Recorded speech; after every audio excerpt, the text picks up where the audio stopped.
Bonjour à tous et merci d'être là, présent en ce matin pour pouvoir partager cette méditation. Nous arrivons à la fin de cette semaine de prière des jeunes. Et je voudrais vous rappeler, demain, si Dieu veut, nous aurons une synthèse. Invitez des jeunes, invitez les jeunes que vous connaissez à venir à ce moment de pouvoir partager, faire cette synthèse de cette semaine de prière. En tout cas, nous voilà à la fin de cette semaine. Et aujourd'hui, nous voulons interpeller chaque jeune, car en ce jour, j'ai une bonne nouvelle pour chacun de vous. Le mouvement de jeunesse en action est là et va de l'avant et remportera la victoire au nom de Jésus. Notre texte base se trouve dans 1 Timothée 4, verset 12 et dit ceci, que personne ne méprise ta jeunesse, mais sois un modèle pour les fidèles, en parole, en conduite, en charité, en foi, en pureté. Aujourd'hui, la génération actuelle des jeunes est sous pression, mais il y a de l'espoir. Il y a un espoir parce qu'elle est appelée par Dieu. Chers jeunes, nous vivons une époque unique dans l'histoire de l'humanité. Jamais une génération n'a eu autant d'informations, autant de connexions, autant d'opportunités. Mais, paradoxalement, jamais une génération n'a été aussi perdue dans son identité, perdue, anxieuse face à l'avenir, perdue, influencée par des voix contradictoires. Aujourd'hui, les actualités mondiales nous montrent des conflits qui divisent les nations, une instabilité économique qui inquiète les familles, une explosion des troubles anxieux chez les jeunes, une confusion croissante sur les valeurs, la vérité et l'identité.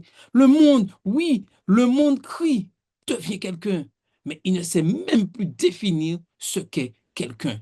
Dans ce chaos, dans ce chaos, j'ai une bonne nouvelle pour toi en ce matin. Dieu parle et dit que personne ne méprise ta jeunesse. Le problème n'est pas que tu es jeune. Non, ce n'est pas un problème. Le problème, c'est que tu ne sais pas toujours qui tu es en Dieu.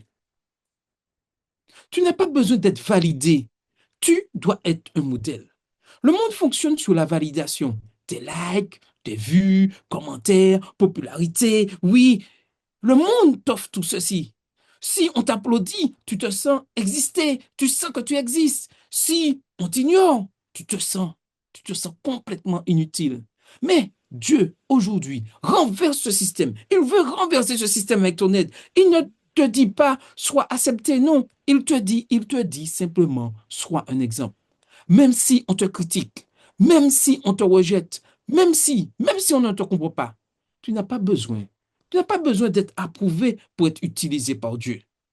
En tout cas, Dieu souhaite que tu sois un modèle en parole, un modèle dans ce monde de violence verbale. Aujourd'hui, les réseaux sociaux sont remplis d'insultes, les débats deviennent agressifs, les mots détruisent plus vite que jamais. Et nous avons vécu ceci en Martinique, en Guadeloupe et en Guyane avec cette campagne municipale où plein de mots déplacés, des injures étaient dits. Une génération parle beaucoup aujourd'hui, mais édifie peu. Mais Dieu appelle, Dieu t'appelle, Dieu appelle cette jeunesse à pouvoir avoir une parole douce et calme pour calmer la fureur de ce monde. Ta bouche peut détruire une vie ou restaurer une âme. Choisis-tu maintenant détruire une vie ou restaurer une âme? Cher jeune, tes mots, tes mots peuvent être un ministère.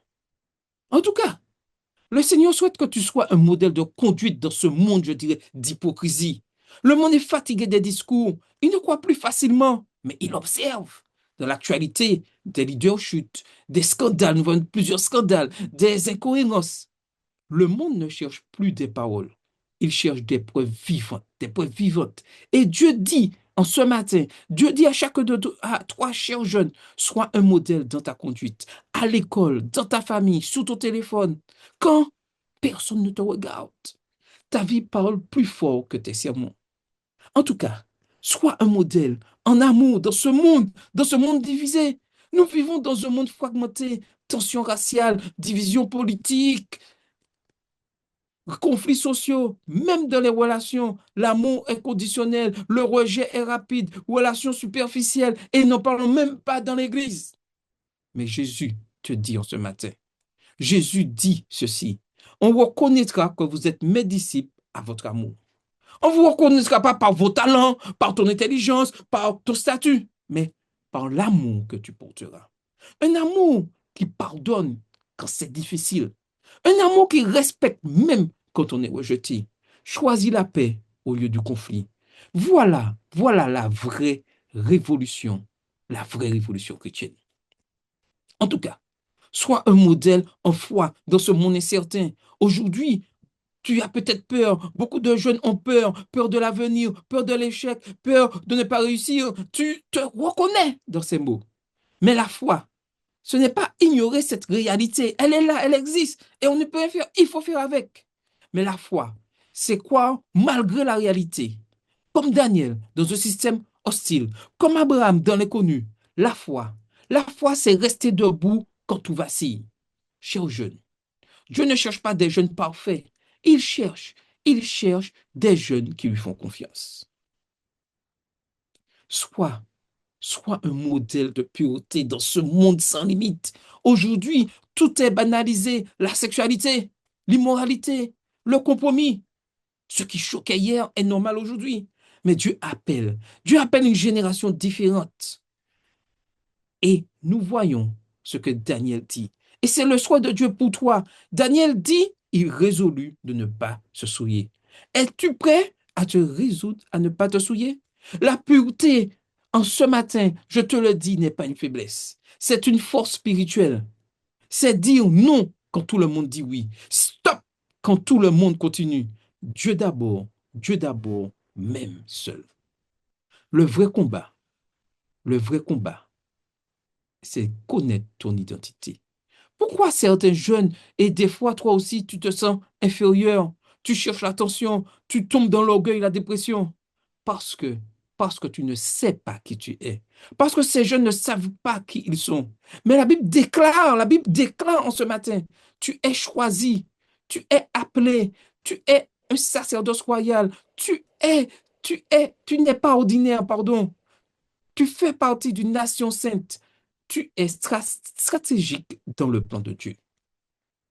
Cher jeune, cher jeune, il est important que tu te lèves dans ce monde en crise. Dans un monde en crise, Dieu ne cherche pas les plus célèbres, les plus expérimentés, les plus parfaits. Il cherche des jeunes disponibles, consacrés, courageux. Une génération qui ne suit pas le courant, qui change, mais qui change le courant. Comme Daniel, Esther, Joseph. Dieu peut faire de toi une réponse pour cette génération. Alors, aujourd'hui, prends une décision claire. Dis avec moi, je refuse que le monde définisse ma valeur. Je décide de devenir un modèle. Je choisis de marcher avec Dieu. Oui, oui, ensemble, disons, Seigneur, fais de moi un exemple dans mes paroles, un exemple dans ma conduite, un exemple dans mon amour, un exemple dans ma foi, dans ma pureté, dans ma pureté. Seigneur, bénis cette jeunesse. Prions ensemble. Seigneur, nous vivons dans une génération confuse, mais nous refusons ce matin d'être perdus. Nous refusons d'être définis par le monde. Nous choisissons d'être définis par toi, Seigneur. Donne-nous une identité claire en Christ. Fais de nous des modèles vivants dans ce monde troublé. Transforme nos paroles, transforme nos vies. Remplis-nous d'amour, de foi et de pureté.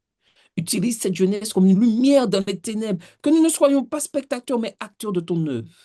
Au nom de Jésus. Amen. Amen. Nous allons nous séparer de la salle et nous allons avoir deux sujets de prière. Premier sujet de prière, une identité forte en Christ. Seigneur, dans un monde où les jeunes sont souvent méprisés, comparés ou abaissés, nous te demandons de restaurer notre identité en toi. Apprenons à ne plus nous définir par le regard des autres, ni par nos échecs, ni par nos limites, mais par ce que tu dis de nous. Que chaque jeune réalise qu'il est choisi, appelé, précieux, utile dans ton œuvre. Délivre-nous du complexe d'infériorité, de l'orgueil qui cache nos blessures. Oui, prions pour que Dieu révèle notre véritable identité en Christ. Guérisse les blessures liées au rejet. Donne confiance et assurance spirituelle. Fasse de nous une jeunesse qui sait qui elle est en Dieu. 1 Pierre 2, verset 9 nous dit ceci. Vous êtes une race élue, un sacerdoce royal, une nation sainte. impact. Deuxième sujet de prière. Une jeunesse qui devient un modèle. Seigneur, tu ne nous appelles pas seulement à croire, mais à être des exemples vivants. Fais de nous une génération qui reflète Jésus dans nos paroles, dans notre conduite, dans notre amour, dans notre foi, dans notre pureté. Donne-nous la force de rester fidèles dans un monde qui pousse au compromis. Apprenons à vivre ce que nous prêchons. Prions pour que Dieu transforme notre caractère, sanctifie nos pensées et nos actions, nous donne la puissance de vivre, de vivre une vie différente. Pardon. Fasse de nous des témoins crédibles et impactants. Et je te laisse avec ce verset. Que personne ne méprise ta jeunesse, mais soit un modèle. 1 Timothée 4, verset 12. Maranatha, Jésus revient bientôt.